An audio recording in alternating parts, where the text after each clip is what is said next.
দীর্ঘ ৫ মাসের বেশি সময় ধরে ফিলিস্তিনের অবরুদ্ধ গাজা উপত্যকায় নির্বিচারে হামলার সঙ্গে অবরোধ আরোপ করে রেখেছে ইসরায়েল। ইসরায়েলি হামলা ও অবরোধের কারণে সেখানে দুর্ভিক্ষের মতো অবস্থা বিরাজ করছে। না খেতে পেয়ে ফিলিস্তিনি শিশুরা তীব্র অপুষ্টিতে ভুগছে। পরিস্থিতি এমন ভয়াবহ পর্যায়ে পৌঁছেছে, অনাহারে শিশুদের গায়ে কান্না করার মতো শক্তিও নেই। জাতিসংঘের শিশু বিষয়ক সংস্থা ইউনিসেফ এমন ভয়াবহ তথ্য জানিয়েছে।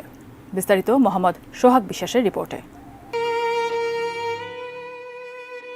রোববার ইউনিসেফের নির্বাহী পরিচালক ক্যাথরিন রাসেল মার্কিন টিভি নেটওয়ার্ক সিবিএস নিউজকে জানিয়েছেন, ৭ অক্টোবর থেকে গাজায় ১৩,০০০-এর বেশি শিশুকে হত্যা করেছে ইসরায়েল।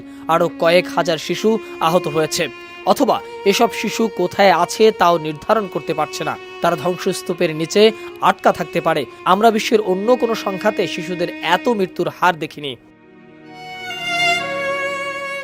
তিনি বলছেন, আমি শিশুদের ওয়ার্ডে ছিলাম, তারা মারাত্মক রক্ত স্বল্পতাজনিত অপুষ্টিতে ভুগছে, অথচ পুরো ওয়ার্ড একেবারে নীরব, কারণ শিশুদের গায়ে কান্না করার মতো শক্তি নেই। রাসেল আরও বলেন, ২০ লাখের বেশি ফিলিস্তিনি দুর্ভিক্ষের শিকার হয়েছে, কিন্তু ইসরায়েলের গণহত্যা যুদ্ধের কারণে গাজায় ত্রাণবাহী ট্রাক বড় ধরনের আমলাতান্ত্রিক চ্যালেঞ্জের মুখে পড়েছে। এর আগে গত শনিবার অধিকৃত ফিলিস্তিনি ভূখণ্ডে জাতিসংঘের প্রধান ত্রাণ সহায়তা বিষয়ক সংস্থা UNRW জানিয়েছে, গাজা উপত্যকার উত্তরাঞ্চলে শিশুদের মধ্যে দ্রুত তীব্র অপুষ্টি ছড়িয়ে পড়েছে। বর্তমানে উত্তর গাজায় ২ বছরের কম বয়সী প্রতি ৩ জন শিশুর মধ্যে ২ জন তীব্র অপুষ্টিতে ভুগছে।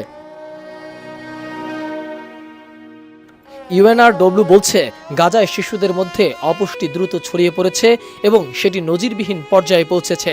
এমনকি অনাহার ও অপুষ্টিতে ভুগে বিভিন্ন হাসপাতাল থেকে শিশুদের মৃত্যুর খবর আসছে। I just want to be a doctor or anything to help my people. I can't. I'm just a kid. I don't even know what to do. I get scared, but not really that much. I do anything for my people, but I don't know what to do. I'm just 10. I'm just 10. All of this, when I see it, I literally cry every day, saying to myself, why do we deserve this? What did we do to this? My family said they just hate us. They just don't like us because we are Muslims. Why does Muslims act for you like that? We're just kids. You see all of the kids around me? They're just kids. Why wouldn't you just send a missile to them and kill them? It's not fair. ফিলিস্তিনের অবরুদ্ধ গাজা উপত্যকার উত্তরাঞ্চলে শিশুদের মধ্যে দ্রুত তীব্র অপুষ্টি ছড়িয়ে পড়েছে। বর্তমানে উত্তর গাজায় ২ বছরের কম বয়সী প্রতি ৩ জন শিশুর মধ্যে ২ জন তীব্র অপুষ্টিতে ভুগছে।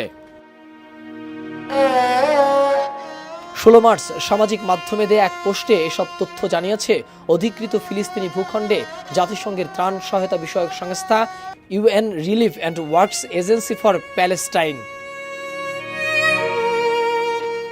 এদিকে গত শুক্রবার মধ্যস্থতাকারীদের মধ্যে হামাসের সঙ্গে জিম্মি ও বন্দী বিনিময় ও যুদ্ধবিরতি চুক্তির বিনিময়ে অধিকতর আলোচনার জন্য কাতারে একটি প্রতিনিধি দল পাঠানোর ঘোষণা দিয়েছে ইসরায়েল।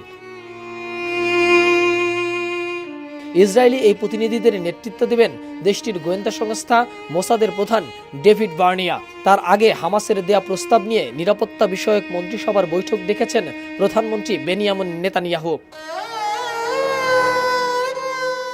গত ৭ অক্টোবর দক্ষিণ ইসরায়েলে প্রবেশ করে নজিরবিহীন হামলা চালিয়ে ১২০০ ইসরায়েলিকে হত্যার পাশাপাশি প্রায় ২৫০ ইসরায়েলি ও বিদেশি নাগরিককে গাজায় বন্দী করে নিয়ে আসে হামাস। একই দিন হামাসকে নির্মূল এবং বন্দীদের মুক্তি নিশ্চিত করতে ফিলিস্তিনি স্বাধীনতাকামী এই সংগঠনের বিরুদ্ধে যুদ্ধ ঘোষণা করে ইসরায়েল। মোহাম্মদ সোহাগ বিশ্বাস, ডেস্ক রিপোর্ট, ATN নিউজ।